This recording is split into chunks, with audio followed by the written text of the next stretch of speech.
Hassina Sherjan is president of Boomi, a home decor company that centres around using homegrown resources, skills and workforce.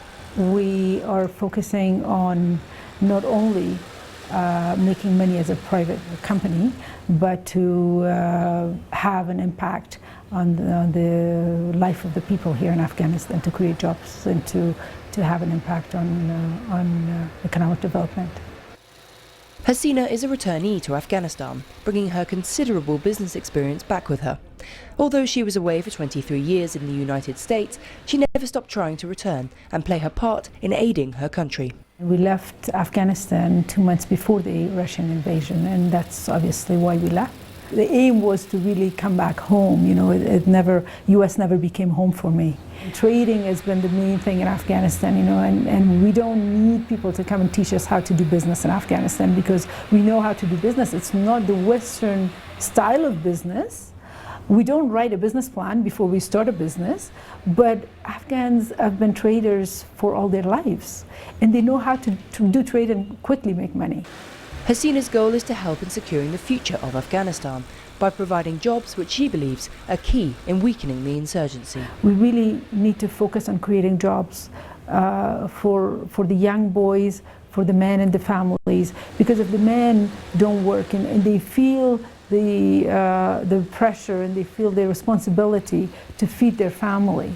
But if we're focusing on creating jobs for women, it doesn't quite work, because the men are already assumed to be the breadwinner. This fighting insurgency is not going to be won by just fighting a war, and everybody knows that.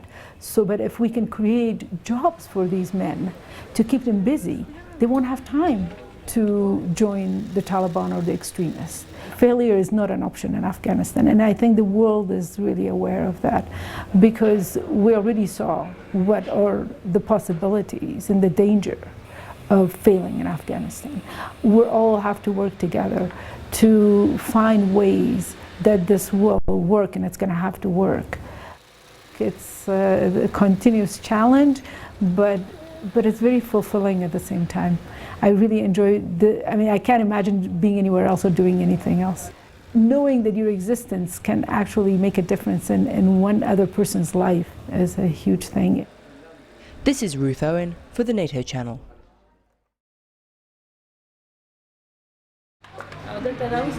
She's a 28-year-old Afghan businesswoman who operates in spite of regular threats from the Taliban. My name is Nooristani from Nooristani province. I am the owner of the MCC construction company. Lisa took the idea of rebuilding her country quite literally and founded Mutaharek Construction Company after the fall of the Taliban. But her ideas reach further than bricks and mortar. She wants to improve the lives of Afghan women by showing they can play an important part in reconstruction. I'm very fond of my country. I want to develop Afghanistan. That's why I started my work in this construction company. We do have a lot of problems, especially with me being a woman. Not only me, but all the women who are working in business. We have more security issues because our society is an Islamic and traditional one, and people don't believe that a woman is able to work side by side with men. People always say to my husband, "You are not a man. You allow your woman to work outside the home. How is this possible? She is working with Americans, with foreigners." But my husband doesn't care about this kind of talk because he knows that his wife is working for her homeland. Lisa's company works with ISAF provincial reconstruction teams, which carry out development work in provinces across Afghanistan.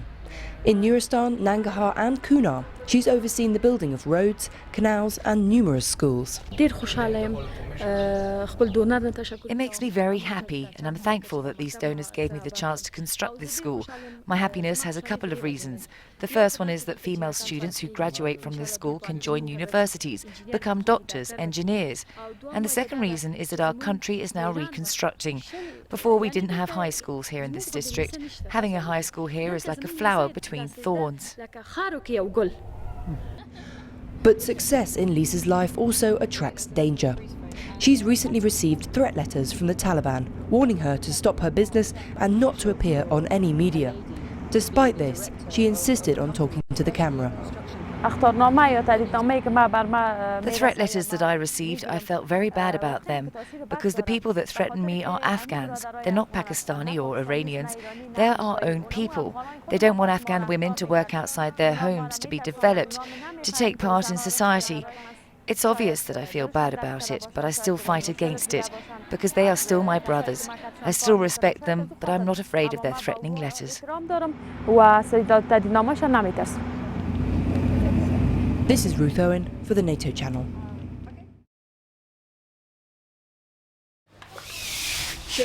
Forced out by the Taliban regime for schooling girls, Aziza Mohmmand returned to Afghanistan resolved to improve conditions for women.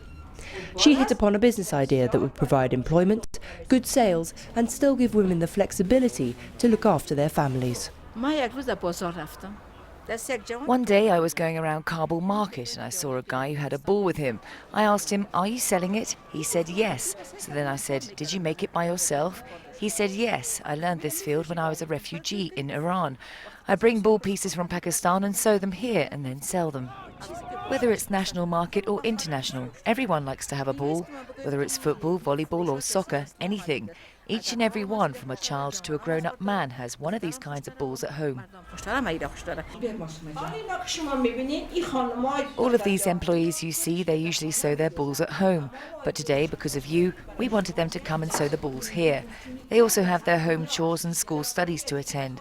A female employee working here is able to do her home errands, attend her school, and earn a sustainable amount for her living.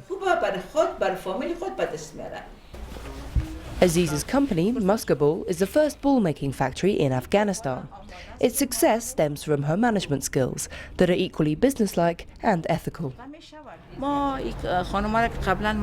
the women employees that work here first start with us, we require a signed letter from them saying they're not allowed to have children under 18 working for them. Their children should attend school lessons and they should look after their family as their priority. If the ball is not correctly made, they have to sew it again, so basically they lose their time and their money. We pay just under $1 for each ball they sew for us.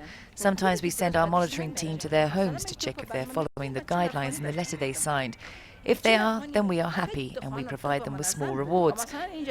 Take one of the girls you just saw. She started working with us 5 years back, but at that time her living conditions were very bad. But now, after starting her work with us, she has her own bank account.